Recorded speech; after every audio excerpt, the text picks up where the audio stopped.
सामान्य नागरिक जो वेरो ना भरे तो तेनी मिलकतोने सील मारीने शुरातन बतावती वडोदरा कोर्पोरेशन सरकारी कचेरीओ सामे जाणे घूंटणीए पड़ी रही है। सरकारी कचेरीओनो करोड़ों रूपियानो वेरो बाकी होवा छतां वडोदरा म्युनिसिपल कोर्पोरेशन सरकारी मिलकतोने सील करवानी हिम्मत नहीं करी रह्युं।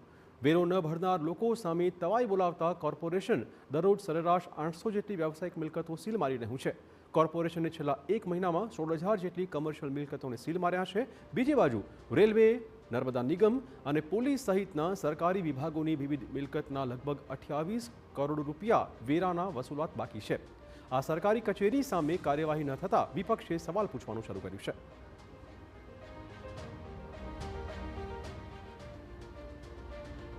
वडोदरा महानगरपालिका जे प्रकारे हमણાં ડાહી થઈને સરકારી ઇમારતોના જે પ્રકારે વેરામાં ક્યાંક ને ક્યાંક કોઈક સેટલમેન્ટ કરીને એની રકમ ઓછી થાય એવી વ્યવસ્થા કરવા માગે છે, તો બીજી બાજુ વડોદરા શહેરના નાગરિકો જે વેરો વર્ષોથી ભરી રહ્યા છે એનું વળતર તો મળતું જ નથી, પણ કદાચ કોઈ નાગરિક એવું બને કે વેરો ના ભરી શકે એવા સંજોગોની અંદર વડોદરા મહાનગરપાલિકા એમની મિલકતોની ટાંચ જપ્તી લેતી હોય, ટાંચ લેતી હોય, કાં તો એને સીલ મારીને એ ક્યાંક ને ક્યાંક એની હરાજી બોલાવવા સુધીની કામગીરી કરતી હોય છે।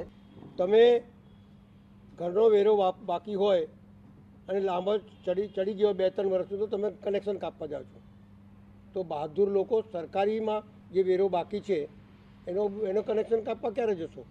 એકવાર એટલે માફ કરવાનો અધિકાર નથી અને વેરો બાકી રાખવાનો બી અધિકાર નથી। સરકારી અને રાજ્ય લેવલની મિલકતો અને સેન્ટ્રલ ગવર્મેન્ટની મિલકતોની મળીને ટોટલ દર વર્ષે 22 થી 23 કરોડ જેટલી ડિમાન્ડ રહેતી હોય છે। પાછલા વેરા મળીને ટોટલ 40 કરોડ જેટલી વેરા વસૂલાત બાકી છે।